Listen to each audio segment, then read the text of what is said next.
My dad is trying to force me to go to his affair partner wedding.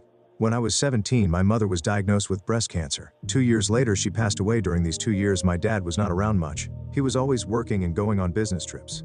My aunt and grandma took care of mom. About 5 months after my mother's passing, my dad introduced me to his new girlfriend. I was pissed. I yelled at him how quickly he moved on from mom when they decided to tell me they had been in a relationship for 3 years.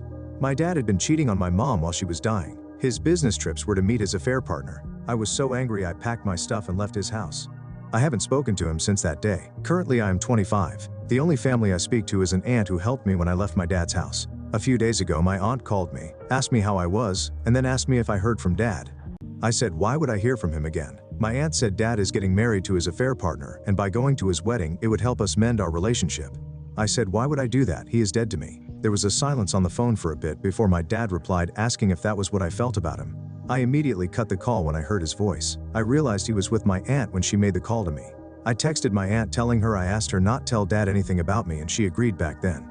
She texted me back saying I was an a-hole for saying what I said, and my dad is crushed hearing that and that I should move on by now. I did not want to argue with someone who helped me, so I blocked her.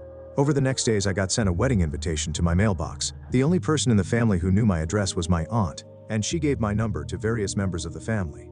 I am being bombarded with calls and texts from dad, uncles, cousins, aunts saying I should give him a chance and come to the wedding. Some calling me names for saying what I said. I got a text from the affair partner saying my dad is thinking of postponing the wedding and I should just talk to him. For context, the affair partner was a friend of my mom and knew she had cancer.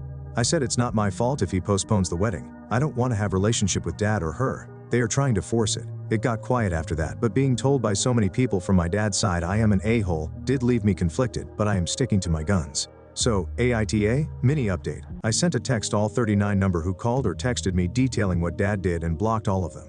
I don't care for their responses. Update month later. Hello. First I want to thank all who commented on the first post and all who messaged me. It really helped me stick with my decision to not go to the wedding.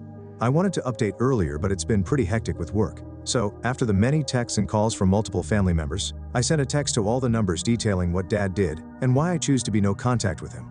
I then blocked all the numbers. I have changed my number but kept the old number in a separate phone to collect evidence if they start to harass me from random numbers.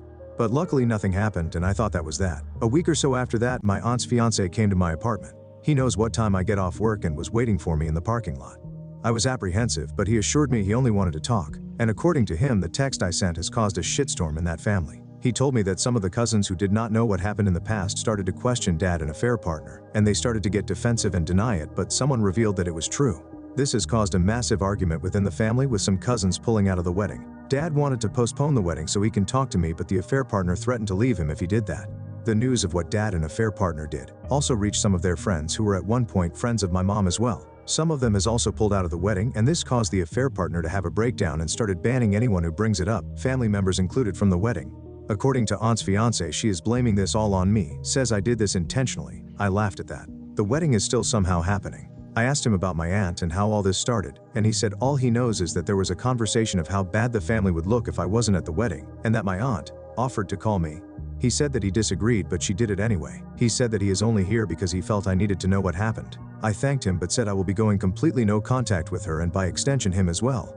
He agreed, wished me well and left. I'm not going to lie and say I'm completely okay. I miss my aunt, I miss my mom, but I know what I did was the right thing.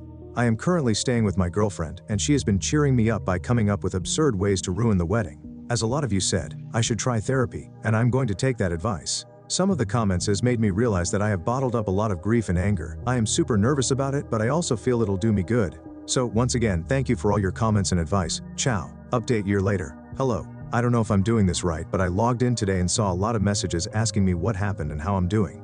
I wasn't sure if I should write this or if anyone would even see it because I don't know if I am doing it right, but here it goes. For everyone asking what happened at the wedding, I don't know much. All I know is that they got married. No one from that family contacted since then, and I didn't go asking around either. I am at peace with it. As for me, things are different now.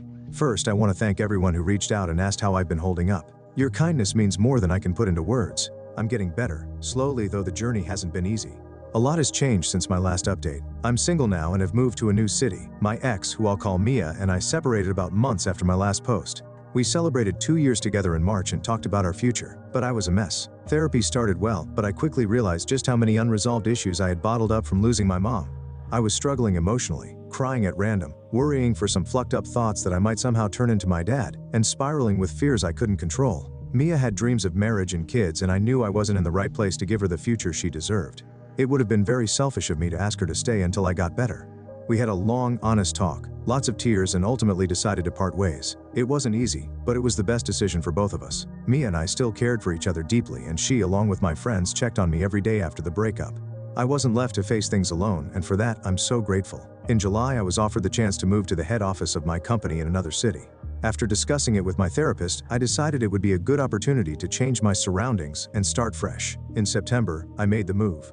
My best friend used 25 days of his 30-day holiday to help me pack, move, and settle in. I can't overstate how much that meant to me. I have incredible friends. Since then, I've been taking things one day at a time. The new office has been amazing. Everyone was so welcoming, which was a big relief since I'd been anxious about starting over somewhere new. I now attend online therapy sessions twice a week and grief counseling in person here. It's been helping a lot. I'm in a much better headspace than I was before, though I still don't feel ready to date again. For now, I'm focusing on my career and on continuing to heal. Once again, thank you to everyone who has supported me, whether through messages or just by caring enough to check in. It means the world. Ciao.